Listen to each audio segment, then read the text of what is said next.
Hey party people, welcome back. Today we're tying the violet bunny. It's a great little fly to add to your box.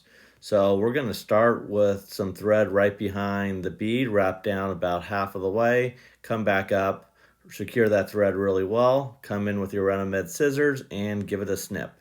Next we're going to do the tail, and for the tail we want about the length of the shank, and the shank being from the edge of the bead to where the bend starts. And I wrap down about halfway once again to get that real nice thin profile.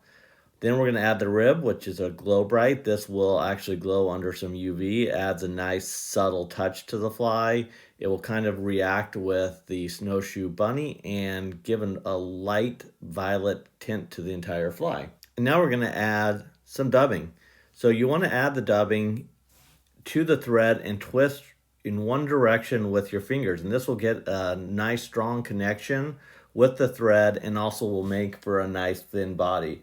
You're looking for about 1 to about 1.5 inches of total length to cover the body of this fly. And now we start at the rear and we wrap forward in touching turns all the way up to the bead. Give it a couple more turns.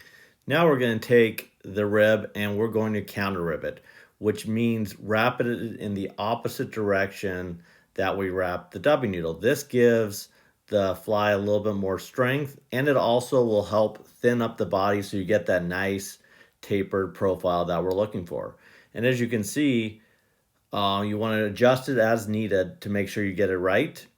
And this color actually blends really well with the snowshoe rabbit and gives it a really cool light violet look, as you can see. Now we're going to add a thorax, which is just more dubbing. This one has a little bit of flash, the spectra dubbing. So wrap it around, go behind the bead so you get a nice little contrasting spot. Next, take the stone throw thread splitter and we're going to split the thread. So we're going to do a split thread technique for the soft tackle. A dubbing loop would work here as well if you don't have a thread splitter or you don't like the split thread technique. Come in and I've pre-prepped my clip with both partridge and CDC laid on top of each other, so you get both in one dubbing loop. So we're going to go ahead and give this a good spin, make sure it's really nice and tightly spun, because if it's not, these feathers will tend to come out. If you have issues with that, you can also wax the thread as well. Now we're going to give it a wrap around the hook, and I like to stroke the fibers back after each turn, and this helps the fibers lay back or stand up so that they're not coming forward and they stay out of the directions of the wrap.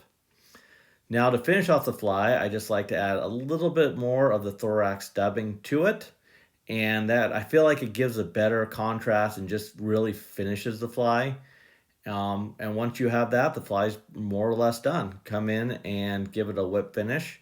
Like always, I prefer a double whip finish. I find that it's just stronger and the fly lasts longer and you don't have it coming apart.